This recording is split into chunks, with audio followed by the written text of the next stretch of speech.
What's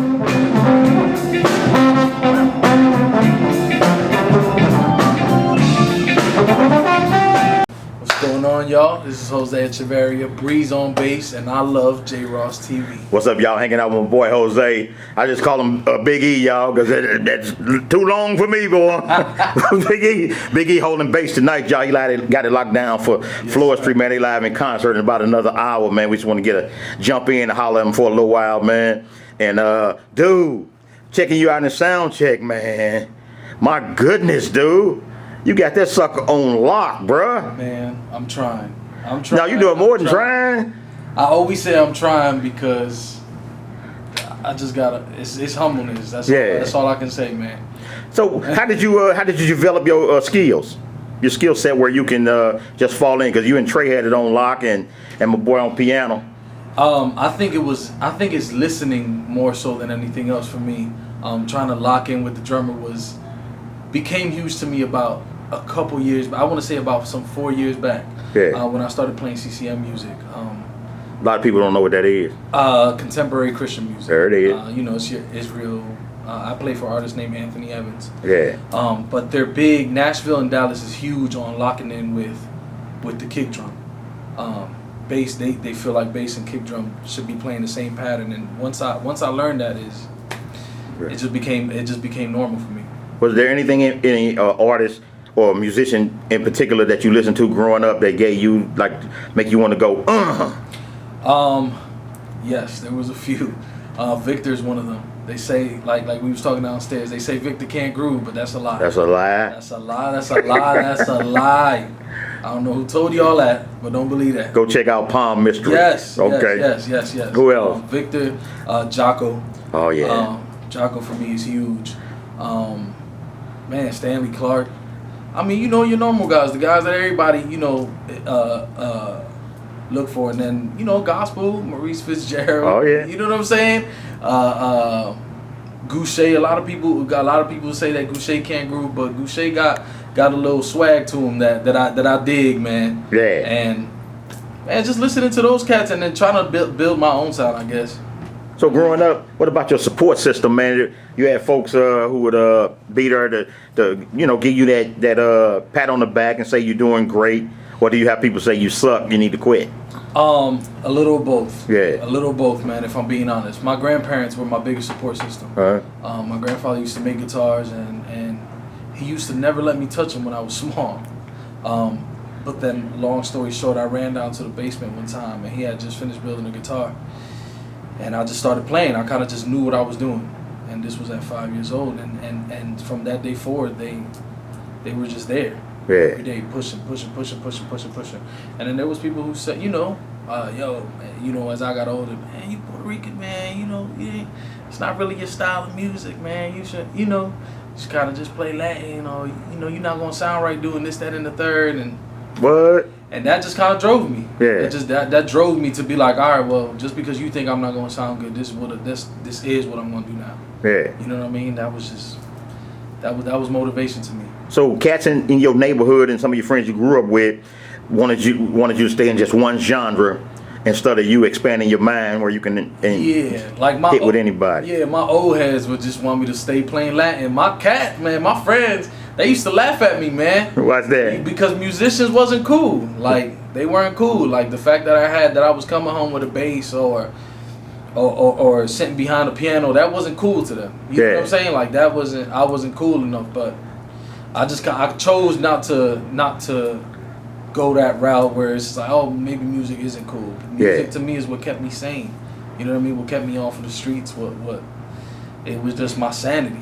You know what I mean, everything. So growing up, like you have like a dual side, because you know cats will say, man, bass cat, he tatted up, man. Yes. You know, he got his gentle bend beard and hat AC Doocy. Yes, but you one of the top like musicians, dude. Man, I did. I grew up. I what can I say? I grew up in the hood too. I did my dirt. I sold my drugs. I did what I felt like I needed to do to survive at the time. You know what I'm saying? Because my grandparents weren't rich.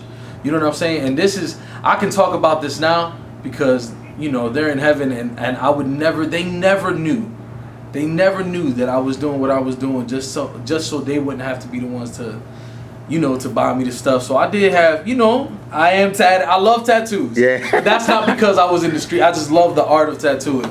So there was a double side, but music always took over. Music was always like, there was always something that was like, no, this is what you're gonna do. This is what you're gonna do. This is what you're gonna do. This is what I'm doing. So now, who were some of your early influences besides Fitzgerald and Goucher?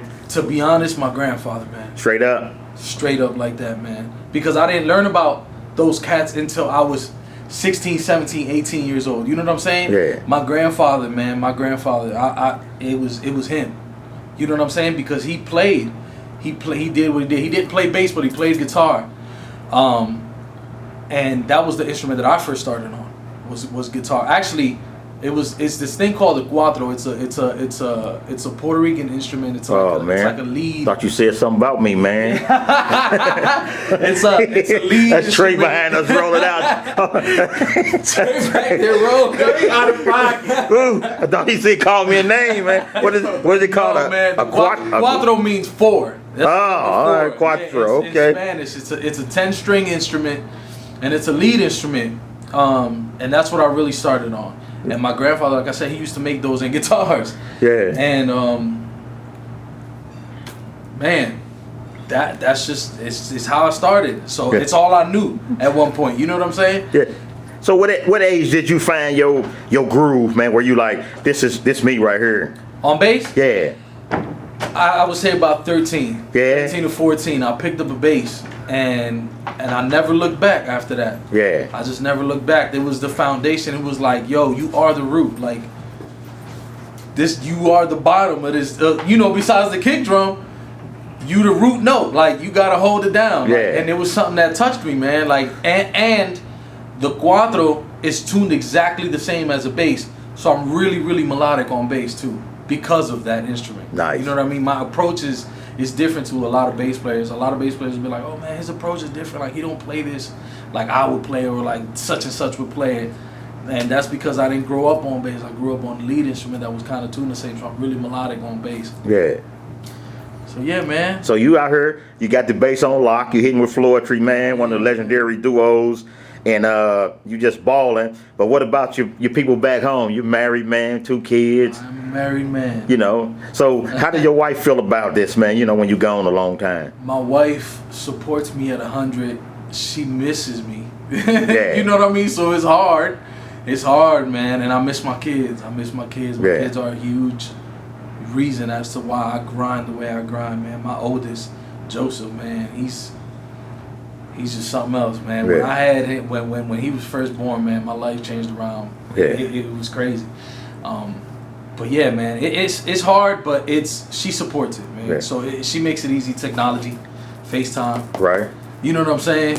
It works. It works. So it balances itself out. You know what I mean? And then we get to come home. We go to Philly next week, and I'll get to spend some time with them and do all of that, man. But it is hard. It is hard. It's not the easiest. Now, talk to the cats, man, about the tour bus grind, man. How, stuff like that. Everybody see the glamour when you up there grooving and gigging. Tell them about some of the behind the scenes stuff. You be like, man, 10-hour ride. Right. 10-hour ride bobbies, man. They'll get you. They'll get you, boy. You better get really comfortable in your bunk.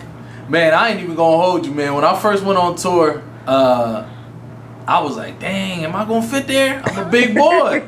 I'm a big boy. I saw that bunk and I'm like, I don't know, man. I don't know how we gonna do this for 2-3 weeks. Yeah. I said, man, but I got in that bunk and I fit. Yeah. We was good to go, man. That's some of the best sleep I got. It can be stressful sometimes though, man. Sharing the bus with 12 people, 12 different attitudes, 12 different approaches to life.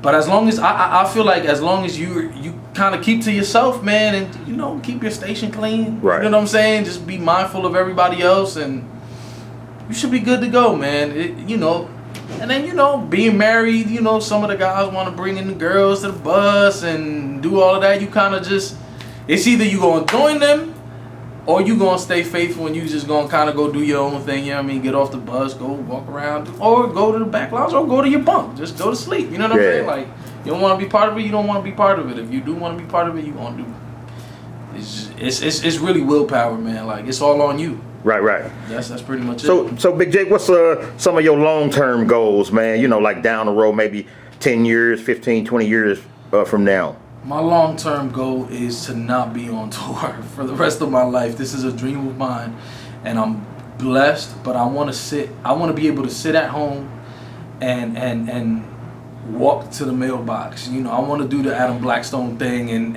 be able to put bands together and not have to feel like I gotta go play. You know what I'm saying? Right. Or maybe just come in and MD. Music is always gonna be a part of me. Yeah, man, that's my long-term goal is just to be comfortable in life, I guess. You know what I mean? And make sure my family's comfortable and just, you know, if I gotta produce at home and just kind of do my thing. Well, you got all them songs, man, and you know, wrote and songs in your spirit. My wife, man, she's the writer. I sing. Yeah. Yeah, she writes though, so she'd probably be the one making the money. I also, you know, I am working on my own gospel project. I am a singer as well, and that is I feel like that's something that God called me to do. Is I lead worship at my church, and that's something that's I work heavy towards that because that's where my heart is at. I love bass. Don't get me wrong, I love bass, but I want to do what I feel like I know that God called me to do. Right. And that's to lead the masses into His presence by way of song or, you know, whatever have you, for lack of a better word. Yeah. So you the bass you playing today, it's not your endorsed bass. It is not. So talk about your basses real quick. Man, the bass that I have now. Both of them. Oh man, Warrior, man. I got with Warrior through NAMM. Shout out to my boy Jay Rosado. He made it happen.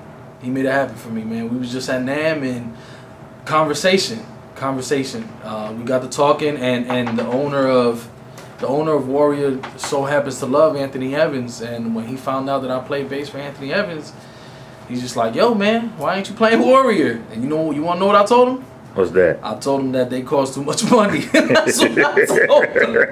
That's just me being 100, man. That's me keeping it real. And we got to talking, man, and he offered me a deal, and I couldn't pass it up, man. JD's a good guy. He's a really good guy. And their product, man, their product is amazing. I played Jay's bass, and I fell in love, man. I fell in love, and I couldn't pass up on the deal. And the bass that I have now, that I'm using on this tour, is a Ray Roger bass. I needed a 5-string, and JD isn't quite done making mine yet. He has sent me a 4-string, but I needed the low B, or in my instance, a low A. I tuned down a whole step. And my boy let me hold that Ray Roger, man. And if y'all not looking for Warrior, y'all need to be looking for Ray Roger, because that guy makes serious instruments, man. You know, Jay heard it. He tried it. He played it out, man. He told me it felt good. Oh, yeah, it did. I just suck. No. He was killing downstairs, man. No. So I like it, man. I like it a lot. It ain't Warrior, but I like it. Yeah. You know what I mean? I'm using it, and it's dope, man. It's all right. dope. Give folks the information, how they can catch up with you, stay in contact. My Instagram is Breeze, BREEZE _on_bass. So Breeze on bass. My Facebook is Jose Echevarria. It's ECHEVARRIA. I don't really do the Twitter thing. And my Snapchat is J Breeze World. So BREEZE again. So J Breeze World. Yeah. That's where y'all can find me, man. Now, are you willing to do lessons online? Absolutely. Okay. Cool. Absolutely. I've done a few, and I'm humbled. I'm humbled by the people that ask me to give them lessons. But yeah, man, if you need or you feel like you want to learn anything that I have, I'm more than willing to teach and pass on the information that I know. So you can just hit me up, man. Just follow me on those social media sites and send me a DM, and we'll get it going. Well, what you have, man, you can't pass it on like that, which is humility and humanity, bruh. You good peoples, man.